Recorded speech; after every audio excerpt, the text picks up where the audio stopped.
오늘 본문 요나서 1장 4절에서 6절은요 바로 앞 구절인 요나서 1장 2절에서 3절 말씀과 긴밀하게 연결되어 있습니다. 어떤 방식으로 연결이 되어 있냐면 특정 단어들이 계속해서 반복이 되면서 이 2절 3절과 4절 6절이 이렇게 이어지게 되는데요. 2절에 보시면 큰 성읍 니느웨로 가라 하는 명령이 있었죠. 그런데 4절에는 큰 바람, 큰 폭풍이 크다라는 가돌이라는 단어가 계속해서 반복되고 있습니다. 또 3절 보시면 요나가 욥바로 내려갑니다. 욥바로 내려갔다가 배에 올랐다라고 의역이 되어 있는데 사실 단어는 같아요. 욥바로 내려갔던 요나가 배로 내려가게 됩니다. 그런데 5절에 보시면 오늘 본문에 보면 요나가 배 밑층까지 또 내려가고 있음을 보게 되는 거죠. 또 2절에서 하나님께서 요나에게 일어나 외치라 라고 명령을 하셨는데 6절 보시면 배의 선장이 요나에게 일어나 구하라 라고 말하는데요. 다르게 번역되어 있지만 히브리어 원문에는 같은 단어가 쓰였습니다. 일어나 외치라, 일어나 외치라 반복되고 있는 것이죠. 자, 이렇게 반복적으로 단어들이 사용되면서 긴밀하게 연결되어 있는 의미가 무엇일까요? 2절에서 하나님이 요나에게 명령하신 것을 요나는 불순종하죠. 바로 이 요나의 불순종이 어떤 결과를 가져왔는지를 2절과 3절에 이어서 4절에서 6절에서 이야기하고 있다라고 볼 수가 있겠습니다. 그래서 이 반복되는 단어들을 중심으로 본문에 담긴 메시지를 한번 나눠보고자 합니다. 첫 번째는 아까 말씀드렸듯이 큰 성읍 니느웨로 가라고 하는 하나님의 명령에 불순종했더니 큰 바람, 큰 폭풍이 요나에게 몰려왔다라는 것입니다. 큰 성 니느웨로 가라고 하는 하나님의 명령에 불순종하자 큰 폭풍이 요나 앞을 가로막게 되었어요. 모든 환란이 어떤 특정 죄에 대한 형벌이라고는 말할 수 없을 것입니다. 그러나 모든 불순종에는 폭풍이 따르기 마련입니다. 불규칙적인 생활 습관을 가지고 있거나 불량식품만을 계속 섭취하게 되면 어떻게 되죠? 하나님이 특별히 징계하지 않으셔도 건강이 무너지게 됩니다. 타인에게 이기적이게 굴고 내 욕심만을 챙기는 삶을 계속 살다 보면 어떻게 되죠? 하나님께서 특별히 벌 내리시지 않아도 관계가 깨어지기 마련이죠. 또 내 집단의 이익만을 챙기면서 전체 사회를 신경 쓰지 않을 때 사회 전체의 정의가 무너질 수 있는 결과를 초래하게 되는 것이죠. 누군가의 나쁜 행동은 그에 상응하는 결과를 가져오기 마련이라는 것입니다. 요나의 불순종은 그와 함께 탄 배의 모든 사람들에게 큰 피해를 주게 되죠. 5절 보시면 경험 많았던 사공들조차도 심각하게 두려워 떨 만큼 예사폭풍이 아니었던 것 같아요. 그들은 지금 각자 자기가 믿고 있던 신들을 부르면서 자기 물건들을 바다에 던져서 배를 가볍게 하고 있습니다. 그만큼 자기의 모든 것을 다 내어 던지고 자기가 붙잡고 있던 신들을 막 애타게 찾을 만큼 절체절명의 위기에 빠지게 됐는데 그 이유가 뭐였다는 거죠? 그게 요나 때문이었다는 것입니다. 그렇기 때문에 우리가 폭풍이 몰려올 때, 우리 인생 가운데 폭풍이 몰려올 때 피해야 할 양극단이 있다는 것을 기억해야 합니다. 첫 번째는 내 죄 때문이다. 이 어려움과 고난이 있는 건 다 내 죄 때문이다라고 너무 단순하게 결론 내리는 한쪽 극단이 있고요. 반대 극단은 어려움과 고난이 찾아와도 이건 내 죄하고는 상관없어, 이건 내 문제가 아니야 라고 쉽게 결론 내려버리는 또 반대쪽의 극단이죠. 그러나 생각보다 이 고난과 풍랑과 환란이라고 하는 것이 굉장히 단순한 문제가 아니라 복합한 배경과 문제들을 가지고 있다라는 것입니다. 종종 그런 질문들을 많이 받아요. 성도님들께. 코로나는 하나님의 심판입니까? 그렇다라고도 말할 수도 없고 아니다라고도 말할 수도 없는 정말 복합적인 일들이 이 안에 담겨 있습니다. 대답을 한다기보다는 한번 생각해 보시면 정말 하나님께서 모든 인간들의 죄를 징계하시기 위한 심판으로서 코로나가 왔다면 생각보다 너무 가볍죠. 코로나 자체가 가볍다라는 게 아니라 정말 하나님께서 모든 인류의 죄를 심판하시기 위해서 코로나를 주었다고 하기에는 너무 가벼운 심판입니다. 하나님께서 이 세상을 정말 심판하실 때가 되면 아무도 이게 하나님의 심판인지 아닌지 묻지 않을 거예요. 너무 자명하기 때문에 이것이야말로 하나님의 심판이구나 누구나 다 알게 될 것입니다. 그러니까 어떤 고난과 어려움이 딱 닥쳤을 때 이것을 우린 너무 쉽게 내 죄 때문이다라고 생각하거나 아니면 이건 나하고는 상관없는 일이야라고 양극단에 빠지기가 참 쉽더라는 거죠. 그런데 오늘 본문은 참 재밌게도 폭풍이 요나의 죄 때문에 일어나고 있음을 암시하고 있지만 선원들에게는 아무 죄가 없다는 것을 계속해서 이야기하고 있습니다. 분명 큰 폭풍이 몰려온 이유는 요나의 죄 때문이었죠. 그러나 선원들은 죄가 없었습니다. 하지만 그들은 한 배를 탄 한 공동체였다라는 것이죠. 자, 그러니까 어떤 고난을 맞이할 때 우리는 이것이 100% 다 내 잘못 때문에 혹은 내 죄 때문에 하나님 나를 치시는 거다라고 절망할 필요도 없겠고요. 반대로 이거는 내 죄하고는 상관없어. 그렇게 그 일을 아무렇지도 않게 넘길 일도 아니라는 것입니다. 그럼 대체 어쩌란 말인가? 두 가지 모두를 우리는 다 살펴볼 수 있어야 하는 것이죠. 누군가의 잘못 때문에 무지한 사람이 피해를 받기도 합니다. 그런데 하나님은 이것을 어떻게 사용하실까요? 오늘 1장 16절을 보시면 함께 배를 탄 사람들이 빈털터리가 되었지만 결국 그들은 여호와 하나님을 크게 경외하고 제물을 드리고 서원하는 자들로 변화되는 것을 보게 됩니다. 그러니까 하나님은 지금 요나의 불순종이 불러온 이 거대한 폭풍마저도 사용하셔서 하나님을 절대 만나지 못했을 그 뱃사람들까지도 하나님을 경험하고 하나님을 경외하는 사람으로 만드시는 일에 사용하셨다는 거예요.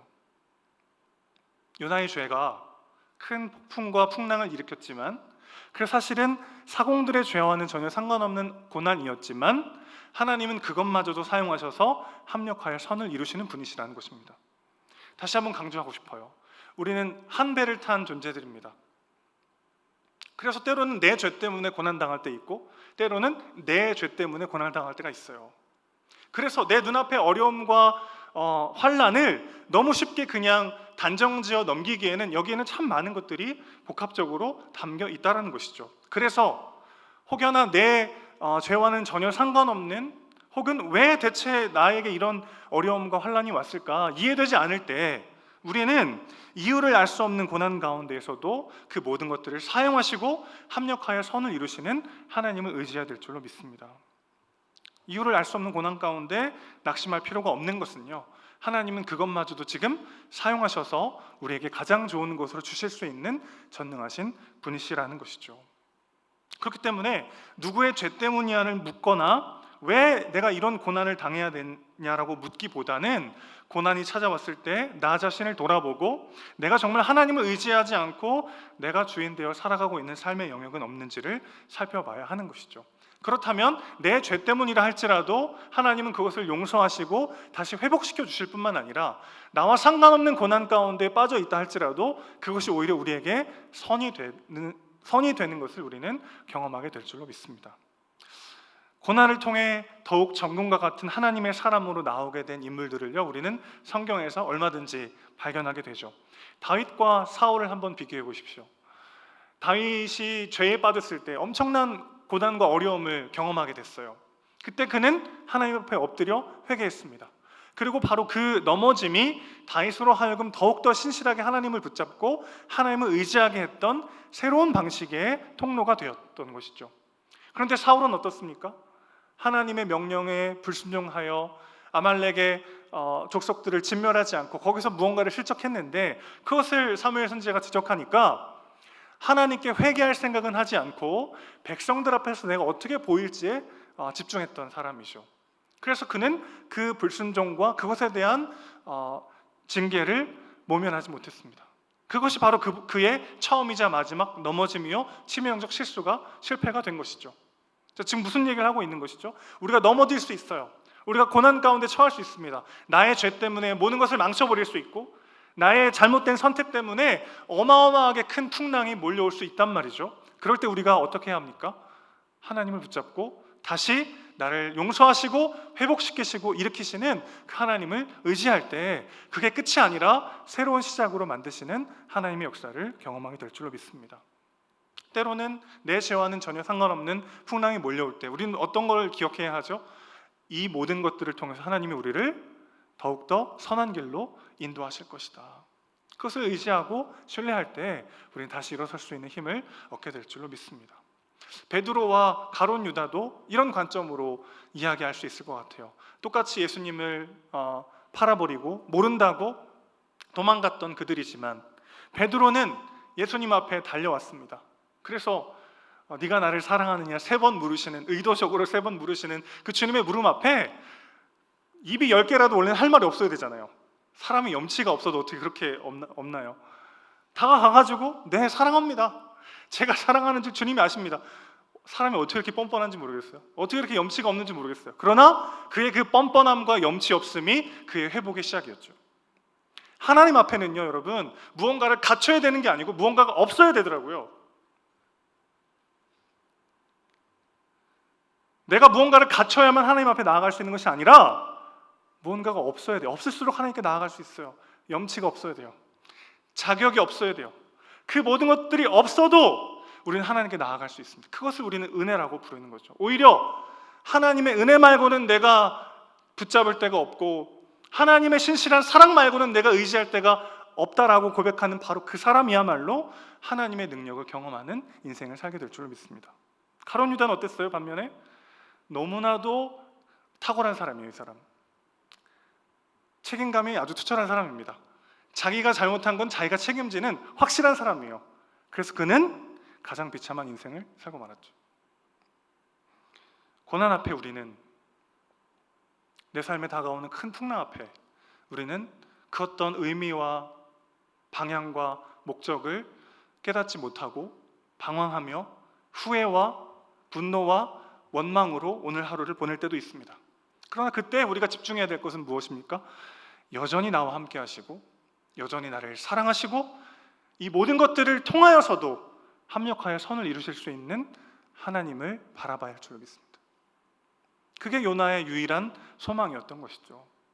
어마어마하게 큰 불순종이 어마어마하게 큰 풍랑과 파도를 불러일으켰을 때 내 죄 때문에 나와 함께했던 모든 사람들에게 민폐를 끼치는 이 엄청난 사건 속에서 그 모든 것들을 사용하시는 하나님의 은혜와 사랑을 우리는 더 깊이 경험하게 되도록 하는 것입니다.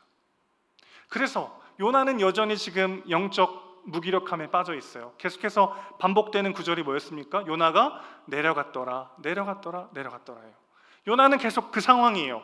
그런데 하나님은 그 상황마저도 사용하셔서 합력하여 선을 이루시는 분이시더라는 것입니다. 요나는 지금 영적 무기력에 빠져 있습니다. 계속 내려가고 있어요. 여러분 한번 생각해 보세요. 무시무시한 폭풍 속에서 배 밑창에서 잠을 잘 수 있을까요? 저는 개인적으로 배멀미를 한 번도 해본 적이 없어가지고 배멀미의 고통을 잘 모르는데, 아니 배멀미를 안 한다고 해도 그 엄청난 풍랑 가운데 배 밑에서 잠을 잔다는 게 이게 가능한 일인가, 그런 생각이 드는 게 사실이죠. 그런데 지금 요나는요 엄청난 분노와 죄책감과 불안과 슬픔 같은 감정들이 막 요동하면서 완전히 지치고 고갈되고 탈진된 상태예요. 그러니까 그의 잠은 단순히 그가 코를 골고 숙면을 취하고 있는 것이 아니고 영적인 죽음에 가까운 거죠.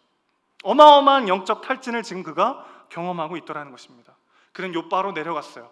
그리고 배로 내려갔고 배 밑으로 내려갔고 결국 바닷속 고래 뱃속으로 내려갔고 그리고 심해 가운데로 계속해서 내려가고 있더라는 것입니다.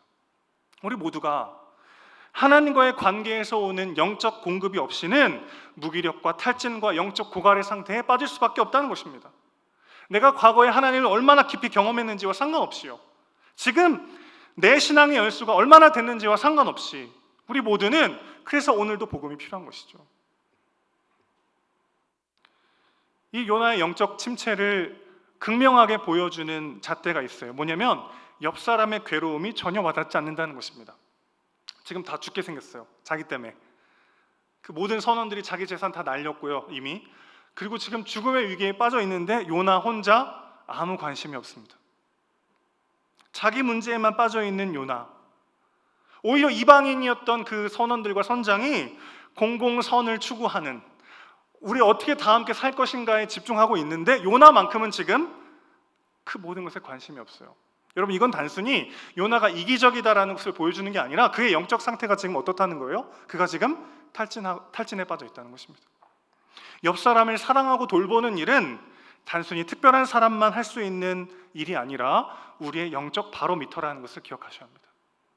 나의 영적 상태가 지금 어떠한지를 말해주는 척도라는 것이죠. 여러분, 하나님의 말씀을 멀리하고 하나님께서 주시는 영적 공급을 등한시하고 정말 간절히 하나님을 찾지 않으면 저를 포함한 우리 모두가 다 계속해서 내리막길 걸어갈 수밖에 없는 연약한 죄인이라는 거죠. 그런데 우리가 하나님과의 그런 깊은 교제와 사랑과 은혜를 경험할수록 사실 어떤 착각에 빠지게 되냐면 오늘 내가 간절히 하나님을 찾지 않아도 괜찮을 것 같은 헛된 이 근자감이 우리 안에 생기는 거죠. 그런데 저를 포함한 우리 모두가 오늘도 간절히 하나님 붙잡지 않으면 단 한순간도 살 수 없는 연약한 죄인이라는 것을 기억해야 합니다. 그러지 않으면 우린 요나처럼 계속해서 내리막으로 걸어갈 수밖에 없는 영적 침체에 빠져서, 영적인 잠에 빠져서 옆 사람이 다 죽어가건 어떤 건 상관없이 그저 내 문제, 내 상처, 내 연약함에만 빠져 있게 되는 그런 비참한 존재가 되더라는 것이죠. 요즘 헬스 하시는 분들 근손실 이야기 많이 하시는데 영적인 근손실이야말로 너무나도 큰 위기인 거죠. 계속해서 기도와 말씀으로 하나님과 교제하지 않고 오늘도 간절히 하나님 붙잡지 않고 찾지 않으면 정말 내가 스스로 깜짝 놀랄 정도로 내가 이거밖에 안 되는 사람이었나 싶을 정도로 순식간에 영적인 나락으로 빠질 수 있는 것이 바로 우리들이라는 것입니다.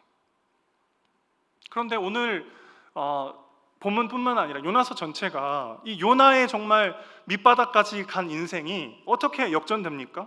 인생의 가장 밑바닥까지 내려갔을 때 욥바로 내려가고 배로 내려가고 배 밑창으로 내려갔다가 고래 뱃속까지 내려가고 바다의 심연까지 내려가서 그 누구도 건져줄 사람이 없을 것처럼 보였던 그 요나가 어떻게 돼요?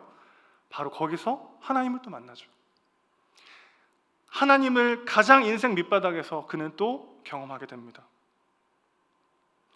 고래 뱃속까지, 바다 깊은 곳까지 더 이상 내려갈 곳이 없을 것처럼 보이는 인생의 최 밑바닥에서도 거기에서도 하나님이 계셨습니다. 그래서 하나님은 바다 깊은 곳에서 뱃속에 있는 요나를 다시 살리시고 일으키시죠. 죽어 마땅한데 죽는 게 아니라 다시 살아나서 새로운 기회가 그에게 주어집니다. 이게 어떤 일일까요? 요나의 아무런 공로가 없어요. 그럴 이유가 아무것도 없어요. 그는 그냥 그렇게 고래 뱃속에 빠져서 죽었더라 하고 요나서가 끝난다고 해도 하나님을 비난할 사람은 아무도 없습니다. 그런데 대체 어떤 이유 때문에 하나님은 요나를 다시 살려주셨을까요? 요나 자신도 자기가 다시 살아날 뿐만 아니라 새롭게 기회를 얻어 니느웨로 갈 수 있는 사명을 다시 한번 받게 된 이유에 대해서 그조차 알지 못했습니다. 그러나 우리는 알고 있죠. 그렇게 심연에 빠졌던 요나가 다시 생명을 얻고 다시 사명을 부여받을 수 있었던 이유는 무엇입니까? 요나보다 더 깊은 곳으로 빠져서 죽음의 가장 깊은 곳까지 내려가셨던 그리스도의 은혜로 우리 모두가 다시 한번 새 생명과 새로운 기회를 얻게 된 것이죠. 힘들고 어려운 상황에 빠져서 난 더 이상 내려갈 곳이 없다라고 느껴질 때 거기에도 우리 주님이 계심을 기억하셔야 합니다. 우리를 위해 가장 인생의 밑바닥까지 내려가신 분이 우리 예수님이시죠. 내가 아무리 많이 울었다 한들 우리를 위해 흘리신 주님의 눈물에 비하면 우리는 울지 않은 것입니다. 내가 아무리 절망과 고통과 실패의 나락에 떨어졌다 할지라도 우리 예수님은 그 깊이를 넘어서서 더 깊은 곳까지 떨어지심으로 우리를 가장 큰 생명과 영광의 자리로 옮겨주신 것이죠. 십자가를 지시면서 당하신 고난을 한번 생각해 보십시오.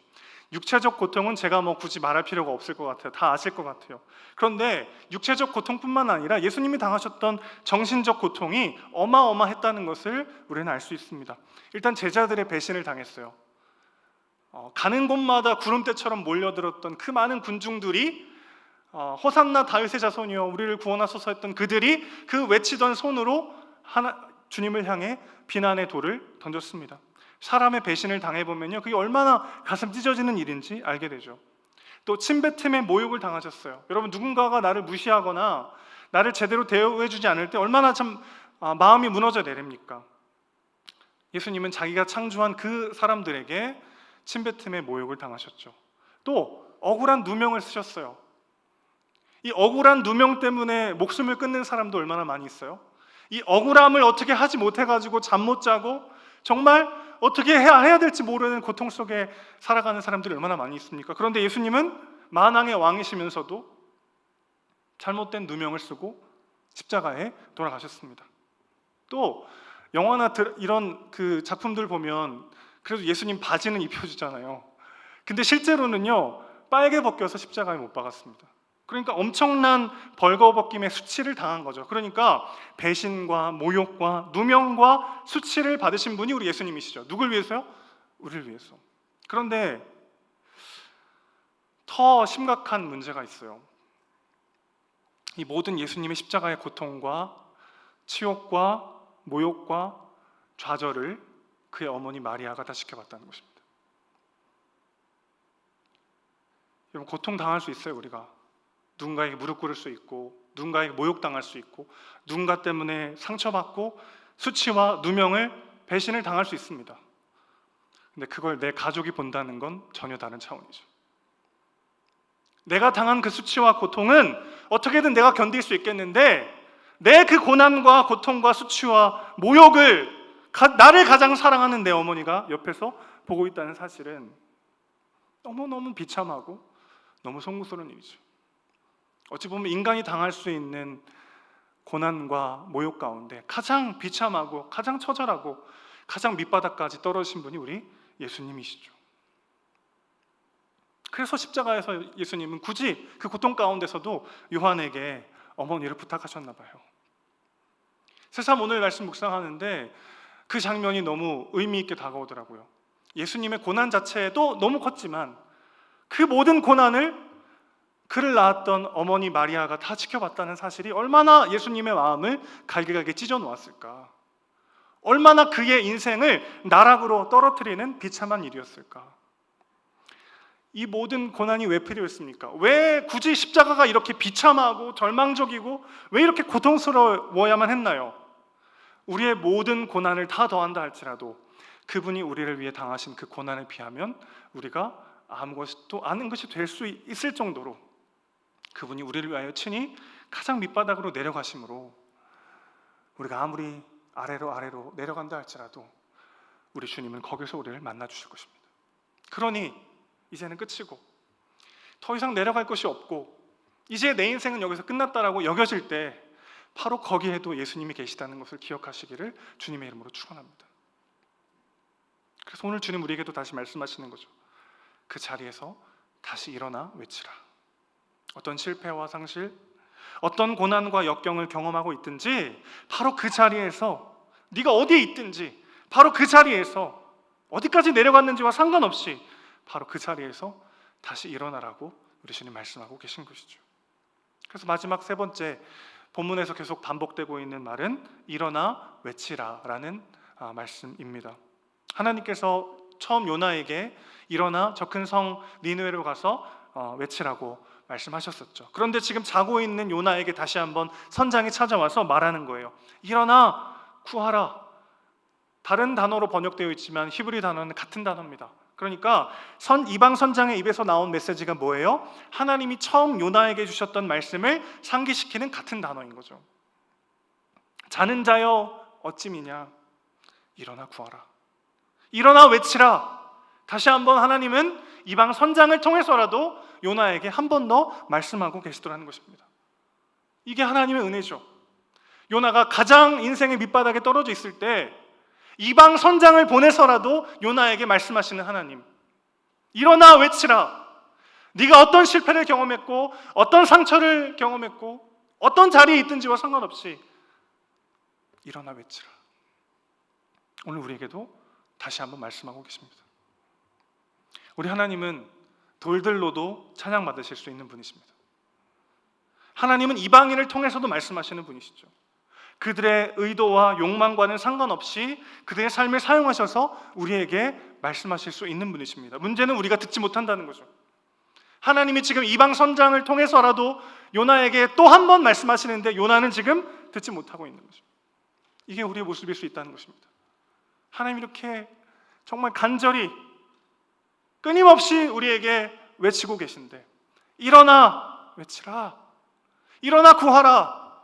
그렇게 우리에게 간절히 호소하고 계신데 우리가 영적 잠에 빠져서 그 하나님의 부르심과 외침을 듣지 못하고 있는 것은 아닌지 돌아봐야 하는 것이죠. 교회가 세상의 빛과 소금의 역할을 감당하지 못하면 세상이 교회를 꾸짖습니다. 하나님은 그 모든 것들을 사용하셔서 우리에게 말씀하십니다. 그래서 다시 한번 오늘 우리가 영적 잠에서 깨어나 하나님께서 우리에게 말씀하시는 이 말씀에 귀 기울이기를 소망합니다. 하나님은요, 돌들로도 찬양받으실 수 있는 분이에요. 그런데 왜 우리를 불렀을까요? 그 하나님의 영광에 참여하기를 원하시는 거죠. 우리를 통해 그 어마어마한 하나님의 역사와 영광을 이루시기 위한 하나님의 놀라운 축복의 부르심인 것입니다. 요나는 결국 어떻게 됐죠? 배 타고 가거나 니느웨로 가는 방법 두 가지예요. 배 타고 가거나 배 타고 가거나, 그냥 배를 타거나 고래배를 타고 가거나요. 하나님은 고래를 통해서도 이방 선장을 통해서도 그 무엇을 통해서도 하나님의 뜻을 반드시 이루실 것입니다. 문제는 내가 거기에 동참하고 있는 거죠.